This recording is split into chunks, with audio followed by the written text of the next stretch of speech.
देखो बच्चों, जो नेक्स्ट प्रॉब्लम है that are based on Wheatstone bridge.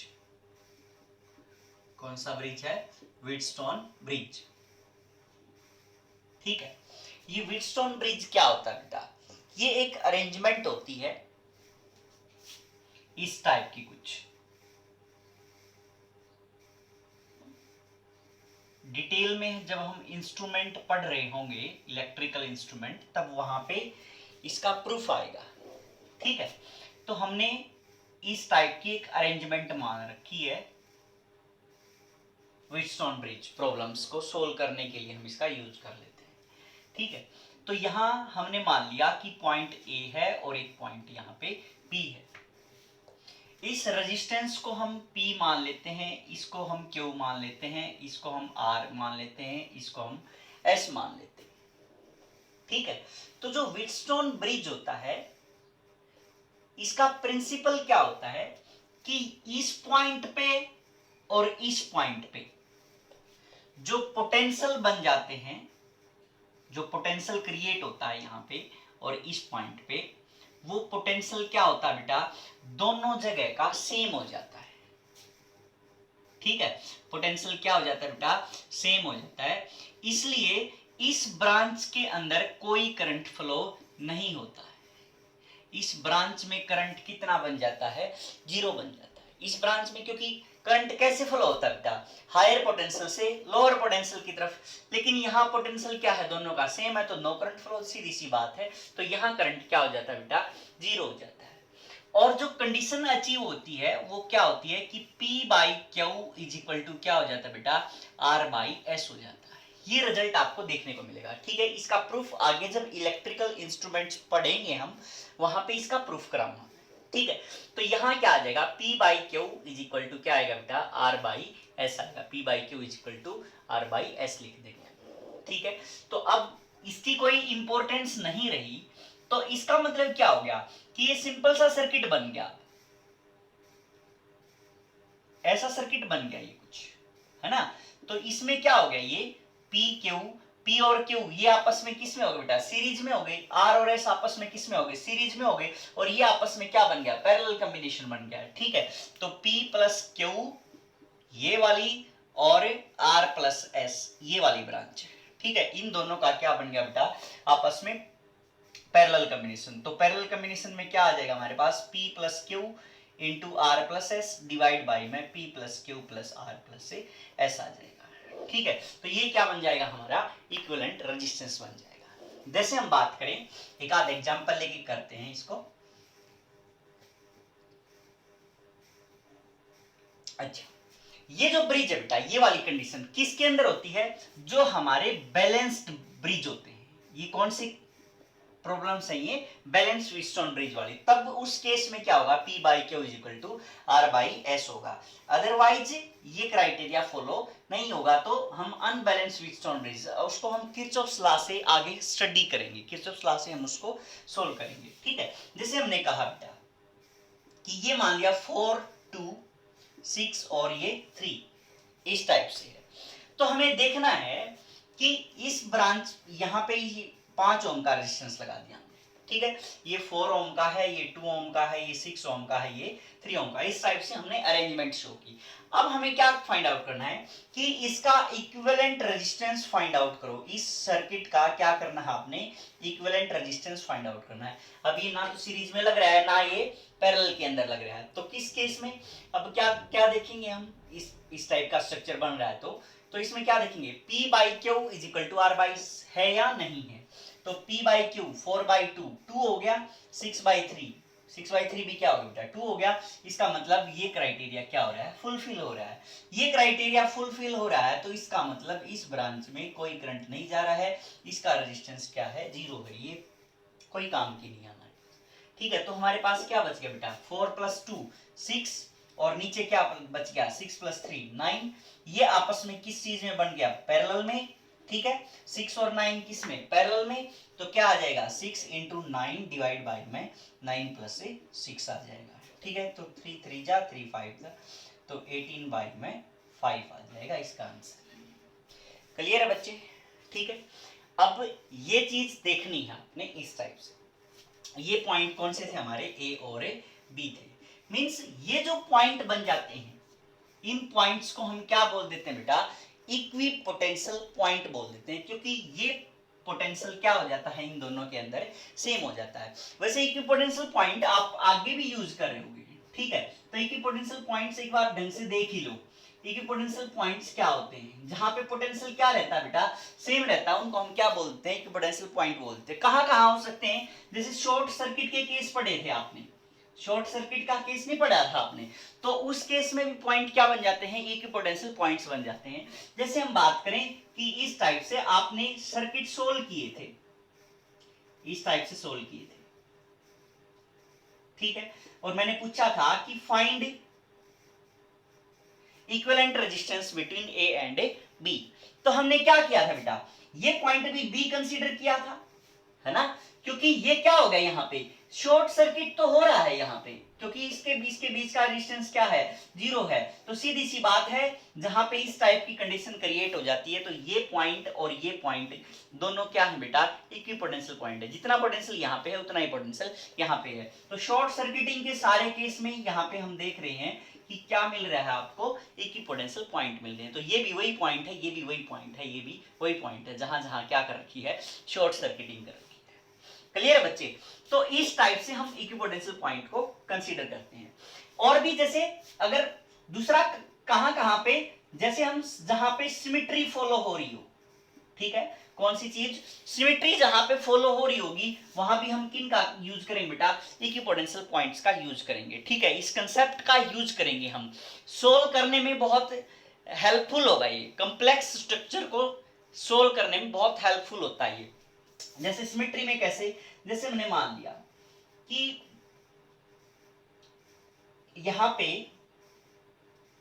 एक रेजिस्टेंस है, ठीक है, और यहां एक दूसरा रेजिस्टेंस लगा दिया इस टाइप से, इसका भी रेजिस्टेंस आर है, इसका भी रेजिस्टेंस आर है, इसका भी रेजिस्टेंस आर है, इसका भी रेजिस्टेंस आर है, ये पॉइंट ए है, ये पॉइंट बी है, ये पॉइंट सी है, ये पॉइंट डी है, ये पॉइंट ई है, और ये पॉइंट हमने एफ मान लिया, ठीक है। अब एक चीज देखो, इसमें हमें इक्विपोटेंशियल पॉइंट फाइंड आउट करने की भी कौन कौन से पॉइंट्स जो होंगे इक्विपोटेंशियल होंगे, ठीक है। देखो अगर मान लीजिए यहां से करंट आ रहा है, तो जितना ए पे है उतना ही क्या बेटा, बी पे है पोटेंशियल, क्योंकि सेम पॉइंट तो है ये।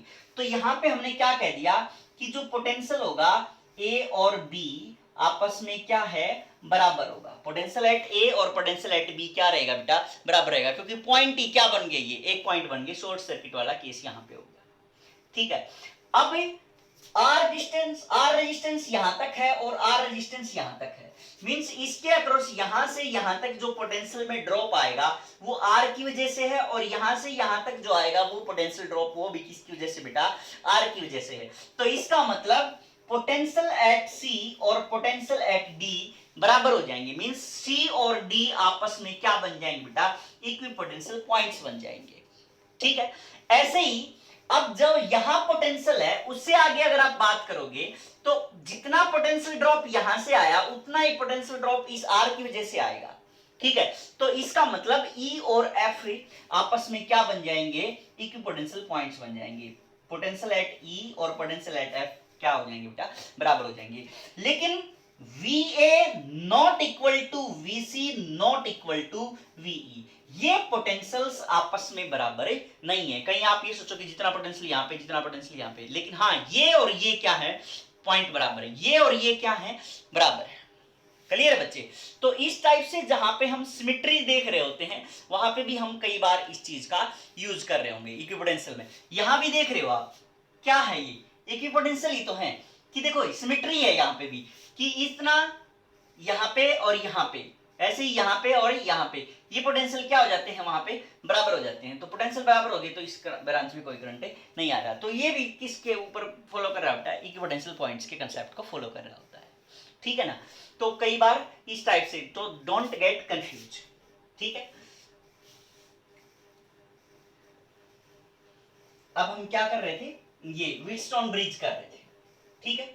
तो व्हीटस्टोन ब्रिज के केस में हम ये कहां कहां अप्लाई कर सकते हैं? सिर्फ जहां जहां पे बैलेंस कंडीशन होगी, ये कंडीशन अचीव होगी। अगर मान लिया हमने ये लिख दिया ऐसे ही 4 2 6 8 4 इस टाइप से, ठीक है, तो बताओ क्या होगा? P बाई क्यू मतलब 4/2 6/8 बराबर नहीं है दोनों, ठीक है। इसका मतलब यहां ये वाला कंसेप्ट हम अप्लाई नहीं कर सकते। इसके लिए हमें कौन सा लॉ लगाना पड़ेगा बेटा? किरचॉफ्स लॉ लगाना पड़ेगा, ठीक है, that we will study in next section, ठीक है। तो इसके लिए हमें क्या लगाना पड़ेगा? किरचॉफ्स लॉ लगाना पड़ेगा। क्लियर बच्चे? अच्छा, एक चीज ये देखो आप,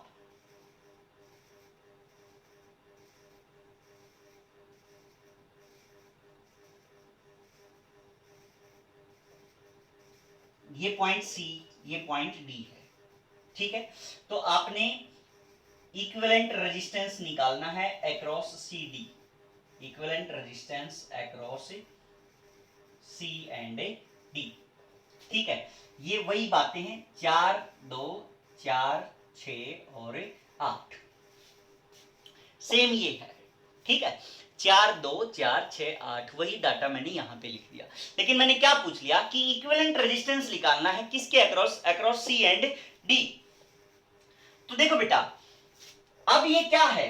अब ये ब्रिज नहीं है, अब ये ब्रिज नहीं है, ब्रिज नहीं है ये। अब क्या है? ये सारे के सारे आपस में ये सीरीज में है, ये किस में है? सीरीज में है। और ये सारे क्या बना रहे हैं? पैरेलल फॉर्मेट बना रहे हैं, ठीक है। तो ध्यान रखना कहीं इस टाइप का फॉर्मेट आ गया, बस लगाने चल दिए, किरचॉफ्स लॉ लगाएंगे, इसमें ये लगाएंगे, इसमें ये लगाएंगे। 8 और 2 किस में हो गया? ये सीरीज में हो गया, 10 आ गया, ठीक है। ये 6 और 4 कितना हो गया? 10 हो गया, ठीक है। तो ये बन गया हमारे पास। तो ये सारे किस में हो गए? पैरेलल में हो गए। तो 1/r इक्विवेलेंट क्या आ जाएगा बेटा? 1/10 प्लस 1/4 प्लस 1/10 आ जाएगा, ठीक है। वही सोल्व करना है तो कर लो। r इक्विवेलेंट 20 आ गया, एलसीएम 2 + 5 + 2 आ गया, ठीक है। तो r इक्विवेलेंट क्या आ जाएगा हमारे पास? 20 डिवाइड बाई में 9 आ जाएगा। क्लियर बच्चे? तो इस टाइप से कहीं ये देखा नहीं और बस लगाना शुरू कर दिया कि व्हीटस्टोन ब्रिज है। क्लियर है बच्चे? तो अब उसके बाद देखो आप, और भी फॉर्म हो सकती हैं व्हीटस्टोन ब्रिज की, जैसे हम देख रहे होते हैं, वो हमें कन्वर्ट करनी पड़ जाएंगी, ठीक है। इतना है बस, वो हमें क्या करनी पड़ जा सकती है? कन्वर्ट करनी पड़ सकती है। जैसे कॉमन सी फॉर्म है एक,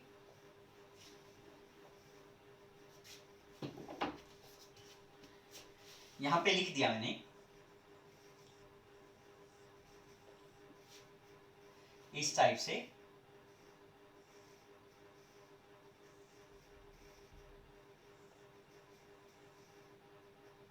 ठीक है। तो ये आर है, सारे आर आर मान लिए हमने, आर आर आर। ये पॉइंट ए है, ये पॉइंट क्या बेटा? बी है। तो calculate equivalent resistance, calculate equivalent resistance. आपने इक्विवेलेंट रेजिस्टेंस क्या करना बेटा? फाइंड आउट करना है। तो हम क्या करेंगे बेटा? हमें समझ नहीं आ रहा कि क्या सीरीज में क्या पैरेलल में, वही बातें थोड़ा सा क्या करेंगे हम, इसको पॉइंट आउट कर लेंगे कि कौन सा पॉइंट x है, कौन सा पॉइंट y है। इस टाइप से हम पॉइंटों के नाम रख देंगे, रीअरेंज कर लेंगे स्ट्रक्चर को। तो ये हमने क्या मान लिया? x मान लिया, और ये हमने क्या मान लिया बेटा? y मान लिया। तो a पॉइंट यहाँ पे, x यहाँ पे मान लिया कहीं, y यहाँ पे मान लिया कहीं, और b हमने यहाँ पे मान लिया। a b लिख लिए, बीच में कौन आ रहे थे? x y आ रहे थे, बीच में हमने क्या लिख लिया बेटा? x और y लिख लिया। अब उसके बाद देखो, ये आर किस किस से जुड़ा हुआ है? ए और वाई से। तो हमने लगा दिया कि ये किससे जुड़ा हुआ है बेटा? ए और वाई से जुड़ा हुआ है, ठीक है। अच्छा, इसका काम तमाम। ए और एक्स के बीच है, तो ये हमने ए और एक्स के बीच लगा दिया। क्लियर है? अब एक्स और वाई के बीच है ये आर, एक्स और वाई के बीच है, तो एक्स और वाई के बीच हमने ये आर लगा दिया। वाई और बी के बीच है, वाई और बी के बीच है, तो y और b के बीच हमने r लगा दिया, ठीक है। x और b के बीच है ये r, तो ये हमने कहां लगा दिया? x और b के बीच लगा दिया। ठीक है, तो हमने किसके अक्रॉस पूछा था, ए और बी के अक्रॉस पूछा था, तो ए और बी के अक्रॉस से बता देंगे हम। एक्स वाई के अक्रॉस पूछे तो क्या हो गया, वही बन गया जो पैरेलल वाला सर्किट था, आर आर सीरीज में, आर आर सीरीज में, तो 2R आर और 2R किस में बन जाएंगे, पैरेलल में बन जाएंगे। ठीक है, लेकिन वो नहीं पूछा हमने, क्या पूछा, ए और बी के अक्रॉस, तो क्या बन गया, ये व्हीटस्टोन ब्रिज बन गया। तो इसमें हम क्या देखेंगे, P by Q is equal to R by S है, कंप्लीट है, तो क्राइटेरिया क्या हो रहा है, फुलफिल हो रहा है। तो इसका मतलब क्या हो गया बेटा, 2R और 2R आपस में पैरेलल के अंदर है। ठीक है, मतलब ये क्या हो गया, खत्म हो गया। तो क्या बचा, आर और आर, 2R लिख दिया, ये आर आर 2R लिख दिया। तो अब इसको पैरेलल में क्या हो जाएगा, 2R into 2R divide by में 4R, तो क्या आ जाएगा बेटा, एक R बच जाएगा हमारे पास, है ना। तो एक R इसकी क्या आ जाएगी, वैल्यू आ जाएगी। ठीक है, ऐसा भी नहीं देखना है कि ऐसी शक्ल देखी और बना दिया कि मिलेगा क्या, व्हीटस्टोन ब्रिज। एक देखो ऐसे,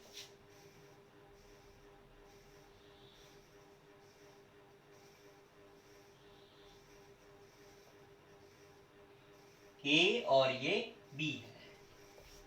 ठीक है, तो इसमें क्या करेंगे हम, ये पॉइंट ए है बेटा, तो इसका और इसका ये आपस में क्या हो गए, इक्विपोटेंशियल पॉइंट हो गए, ये पॉइंट भी क्या बन गया, ए हो गया, ये बी है तो ये पॉइंट भी क्या बन जाएगा, बी बन जाएगा।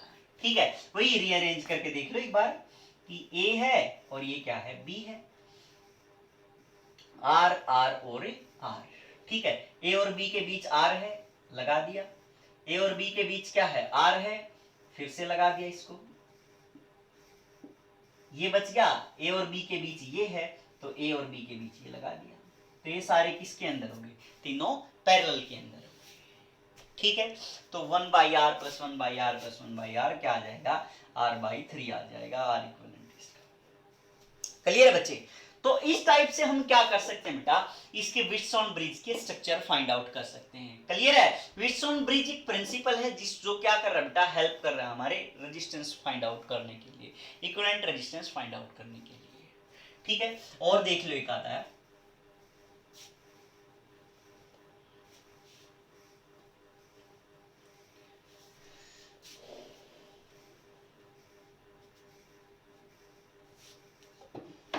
जैसे हमने ये मान लिया,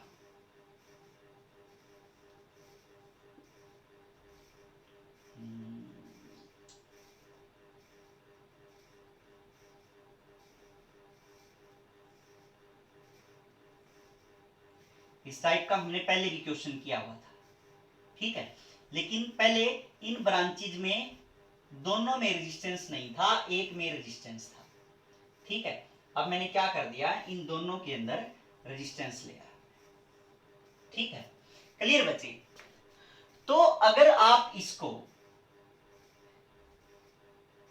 x मान लो, a मान लो, और इसको आप क्या मान लो बेटा, b मान लो। ठीक है, तो जैसे न्यूमेरिकल बना लेते हैं इसको, व्हीटस्टोन बैलेंस वाली फॉर्म में बना लेते हैं। यहाँ 5 आ गया और 6 और 3, 6 और 3 2, 2 के हिसाब से यहाँ पे 1 लिख दिया, यहाँ पे लिख दिया 6 और 12, 12 6 72 बटे 18 4, तो 4 के हिसाब से यहाँ पे 8। ठीक है, तो एक स्टेटमेंट बनाई बेटा हमने, चलो क्लियर है बात। तो इसको हमने ये देखना है कि कैसे फाइंड आउट करोगे आप इसका इक्विवेलेंट रेजिस्टेंस। तो क्वेश्चन है कि find equivalent resistance of the circuit, equivalent resistance आपने इस सर्किट का फाइंड आउट करना है। ठीक बेटा, तो सीधी सी बात है, पॉइंट्स इक्विपोटेंशियल पॉइंट ढूंढ लेते हैं कि कहाँ कहाँ पे हैं और इसकी रीअरेंजमेंट कर लेते हैं, और कोई खास बात नहीं है। तो क्या करेंगे अब, ये x पॉइंट मान लिया हमने, ये x है तो ये भी क्या आ जाएगा, x आ जाएगा। ये क्या मान लिया हमने, y मान लिया, तो ये भी क्या आ जाएगा बेटा, y आ जाएगा। ठीक है, तो इस टाइप से हमने क्या मान लिया बेटे, इक्विपोटेंशियल पॉइंट्स कंसीडर कर लेंगे। अब आप a b और इनके बीच में क्या है बेटा, x और y है, x और y हमने मान लिए। ठीक है, तो ये a और x के बीच में है ना, a और x के बीच में है, तो ये a और x के बीच में शो कर दिया। 3 का हो गया काम तमाम। ये भी किसके बीच में है, ए और एक्स के बीच में है, तो इसका मतलब ये ए और एक्स के बीच में है। ये कौन सा था, 6 था, 3 था, और ये क्या आ गया बेटा 6 आ गया। ये मतलब आपस में किसके अंदर बन गए, पैरेलल के अंदर बन गए। ठीक है, अब उसके बाद x और y के बीच में कौन है बेटा, 5 है, तो x और y के बीच में हमने कौन लगा दिया, 5 लगा दिया। अब x और b के बीच में कौन है, 1 है, तो यहां पे हमने कितना लगा दिया, 1 ओम का रेजिस्टेंस लगा दिया। अब सीधी सी बात है, ये भी हो गया, ये भी हो गया। y और b के बीच में कौन है, 6 है, तो यहां पे y और b के बीच में 6 लगा दिया। y और b के बीच में और कौन है, 12 भी है, तो यहां पे हमने 12 लगा दिया। ठीक है, 1 स्क्वायर नहीं है, 12 है। अब a और y के बीच में कौन है, 8 है, यहां पे हमने 8 लगा दिया। क्लियर बच्चे, तो अब आप देख रहे होगे कि 6 और 3 पैरेलल में कितना हो गया, 6 इंटू 3 डिवाइड बाई में 9, कितना आ गया बेटा, 2 आ गया। तो इसका मतलब क्या हो गया कि यहां पे इस ब्रांच पे 2 है और इस ब्रांच पे क्या है, 1 है, और इस ब्रांच के ऊपर कितना बेटा, 5 है। ठीक है, यहां पे कितना है, 8 है, और यहां पे 12 इंटू 6 डिवाइड बाई में 18, तो 4 आ गया, तो यहां पे क्या आ गया बेटा, 4 आ गया। ठीक है, अब इसके बीच में रेजिस्टेंस आपने फाइंड आउट करना था, ए और बी के बीच में। क्लियर है बच्चे, तो अब आप देख रहे होगे कि P by Q is equal to R by S की फॉर्म बन गई है। ठीक है, तो सीधी सी बात है, इसका कोई रोल नहीं रहा। अब क्या बन गया हमारे पास, 3 और ये 12 किसके अंदर, पैरेलल के अंदर। ठीक है, तो कितना आ जाएगा, 36/15। क्लियर है बच्चे, तो ये हमारे पास इसकी वैल्यू आ जाएगी। तो इस टाइप से हम क्या कर सकते हैं बेटा, व्हीटस्टोन ब्रिज की हेल्प से इक्विवेलेंट रेजिस्टेंस फाइंड आउट कर सकते हैं। ठीक है, जैसे और क्वेश्चन कितने ही बना लो बेटा, कितने ही। ठीक है, पर ये जो शेप है ये थोड़ी सी आप याद रखियो कि हाँ ऐसा तो नहीं हो जाए, कहीं ऐसा तो नहीं हो सकता है, कहीं ऐसा तो नहीं हो सकता है। ठीक है, तो ये शेप थोड़ी सी आपको याद रखनी पड़ेगी। अब उसके बाद देखो, जैसे ये है, इसका एक अच्छा और भी क्वेश्चन आएगा, उसमें ट्री से सोल्व होगा बाद में। ठीक है, ये छोटा सा क्वेश्चन कर लेते हैं यहाँ पे। इससे पहले भी कराया था मैंने एक क्वेश्चन इसी टाइप का। ठीक है, वहां पे ये वाला नहीं था, ये वाला रेजिस्टेंस नहीं था। ठीक है ना, तो इसलिए वो इजीली सोल्व हो गया था, इक्विपोटेंशियल वाले कंसेप्ट से ही हो गया था कि वो पॉइंटों के नाम रख दिए थे, फिर उसके बाद ये सोल्व हो गया था।